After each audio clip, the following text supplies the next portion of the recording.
Vamos ahora sí con nuestro entrevistado, nada menos que Lucho Villanueva. Como ustedes saben, él es secretario general de la Federación de Trabajadores en Construcción Civil del Perú. Y ellos están organizando una movilización. Esa es la duda que queríamos que nos saquen. No es una paralización, entiendo, no es una huelga, no es una protesta, pero sí una movilización en base a concientizar al país respecto del pliego de reclamos que tienen entre manos.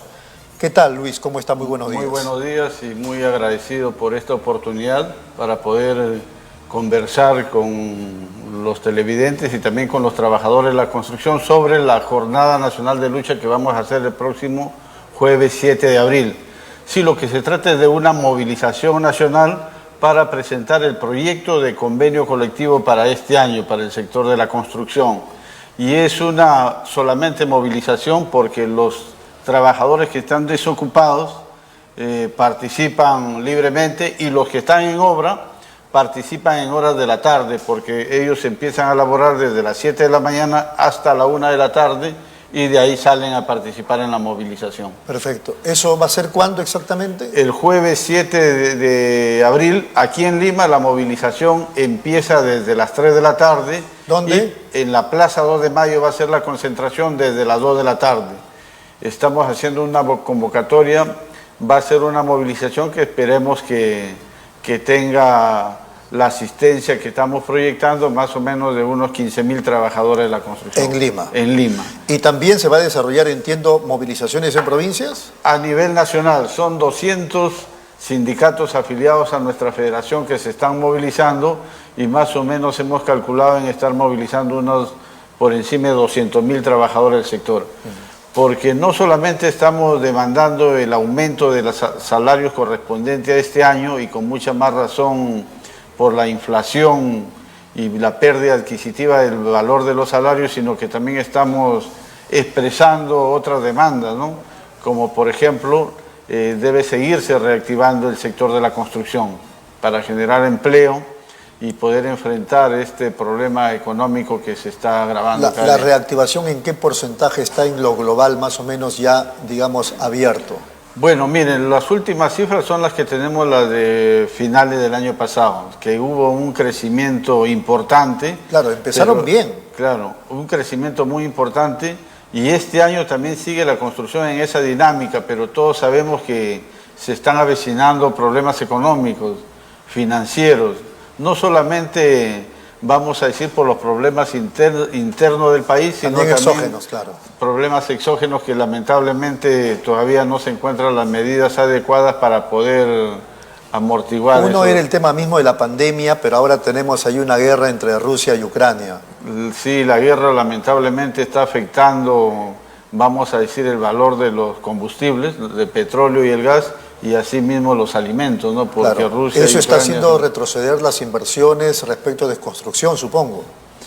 Por el momento todavía están caminando, pero sin embargo las obras, cuando empiecen a terminarse las obras y no haya nuevos proyectos, ahí se va a sentir, vamos a decir, este caos, ¿no? Y sin embargo ustedes están pidiendo un aumento de remuneraciones. ¿Cuál es el sustento de ese aumento? Claro, el sustento tiene que ver con la pérdida adquisitiva de los salarios. En los últimos meses estamos viendo que hay una inflación. Esperamos que no se convierta en una inflación galopante, pero sin embargo los artículos de primera necesidad para la alimentación de las familias están todos los días encareciéndose, todos están subiendo de precio. Ahora, esto de la inflación también es un problema en diversas partes del mundo. Hace cuestión de días nomás hablaban también de un preocupante porcentaje inflacionario en Alemania, hace 2 días en Estados Unidos, o sea, está, digamos, moviéndose la economía, lamentablemente, con el tema de la inflación a causa justamente de estas cosas como la pandemia, la guerra, etcétera, etcétera. Mire, cuando se dio el fenómeno de la pandemia, todos éramos conscientes que esto iba a traer consecuencias y consecuencias económicas. Se ha agravado con la guerra, con este conflicto. El problema es aquí en el Perú que eso todavía no lo quieren entender los políticos y asimismo el Poder Ejecutivo.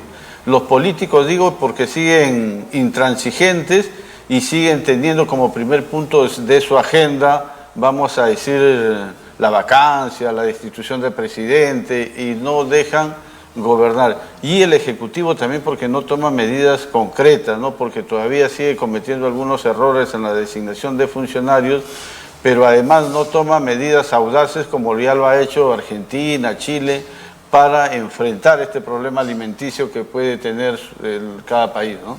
El caso del transporte de carga pesada, que me dicen que está desde noviembre.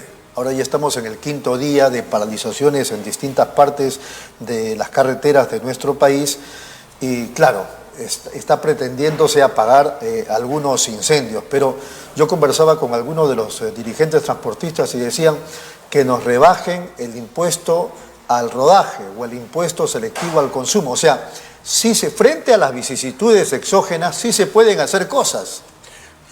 Se pueden tomar medidas, ¿no? Por ejemplo, el Fondo de Estabilización, ya entiendo que han ingresado algunos combustibles de bajo octanaje, pero no es suficiente. Creemos que el gobierno tiene que tomar medidas como inclusive, no sé si de manera transitoria, inclusive el impuesto selectivo al consumo que afecta mucho a los combustibles podría rebajarse, ¿no? Y otras medidas que lamentablemente fueron impulsadas hacia el Congreso, la reforma tributaria hubiera sido muy oportuno porque el país necesita recaudar más fondos, pero que no se dio, ¿no? ¿Qué medidas, por ejemplo, en el caso, ya le entendí, el tema de las remuneraciones y todo eso, perfecto, pero qué medidas o alternativas se puede dar al gobierno para que preste atención, digamos, a ese poder adquisitivo empobrecido de los sectores de trabajadores en construcción? Miren, nosotros desde el punto de vista de los trabajadores creemos que lo más inmediato es no solamente hablar de un aumento a la remuneración mínima vital, sino que tiene que haber un aumento general de sueldos y salarios y pensiones, ¿no? Eso es para empezar. La ministra de Trabajo dijo que iba a subir a 1.050 la remuneración. Sí, se ha anunciado eso y la verdad que ahí lo que nosotros desde la representación de los trabajadores podríamos decirle que está bien el aumento, pero es insuficiente, porque no refleja siquiera la pérdida de valor adquisitivo de la remuneración mínima, es decir, el acumulado de la inflación desde marzo del año 2018, que fue el último aumento, hasta febrero de este año, que está por encima del 15%.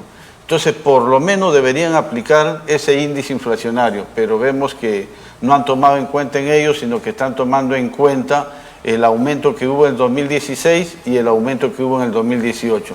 Y eso no puede ser así. Frente insisto, ¿no? Frente a ese contexto, ¿qué alternativas podría tener el gobierno respecto específicamente de los trabajadores en construcción civil?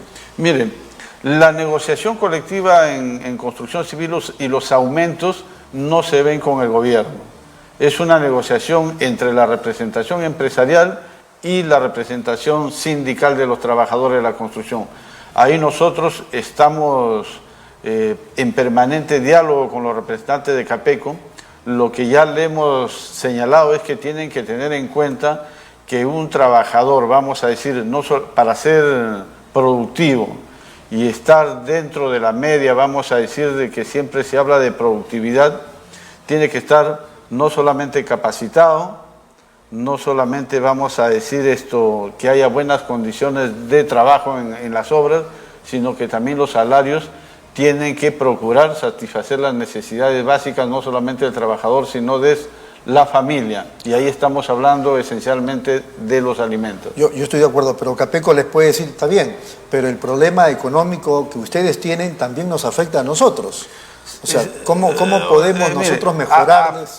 Afecta en el número de obras, sí, pero respecto a la renta, a la utilidad que tiene la empresa por obra, eso ya no, vamos a decir, los precios unitarios por metro cúbico o metro lineal de producción de la obra ya está establecido, ¿no? Por eso es que nosotros acompañamos en esta movilización del 7 de abril, no solamente pedimos atención a la negociación colectiva, sino también de la mano estamos pidiendo que se reactive el sector de la construcción, es decir, que se mantenga el porcentaje de, vamos a decir, del presupuesto nacional en inversión pública.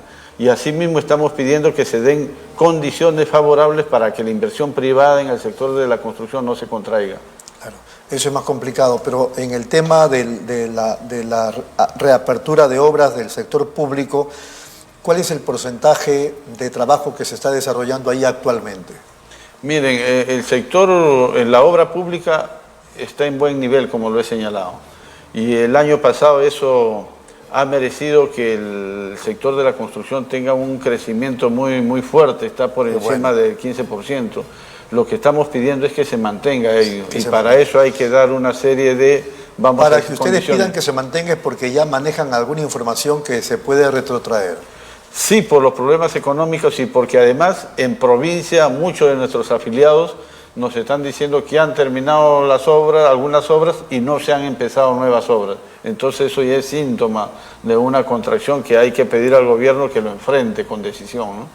Muy bien, en los minutos que nos quedan, usted es un dirigente político, un luchador social, eso lo sabemos, pero entiendo que también a partir de eso ustedes tienen su forma de pensar respecto de la coyuntura política, ¿verdad? Sí, sí. Yo quería aprovechar eso para preguntarle qué le parece a usted el caso Fujimori, el Tribunal Constitucional y la Corte Interamericana de Derechos Humanos.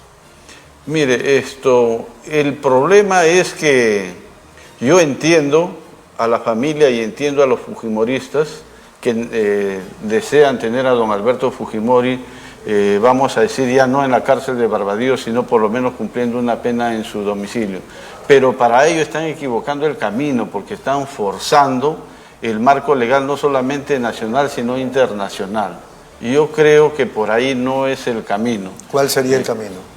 El camino primero es que tiene que conversar para tomar alguna medida extraordinaria que no solamente vaya dirigida a la condición carcelaria de don Alberto Fujimori, sino para todos los presos que están en cárceles, enfermos, son mayores de edad y están pasando situaciones difíciles. Por eso me incomodó cuando ayer Hernando Guerra García en el Congreso dice: lo hago responsable al gobierno si es que algo le pasa a Fujimori. A él y los demás. Lo demás es una situación apremiante, ¿no? ¿Por qué? Porque si ellos siguen forzando la vía que han hecho a través del Tribunal Constitucional, están mal.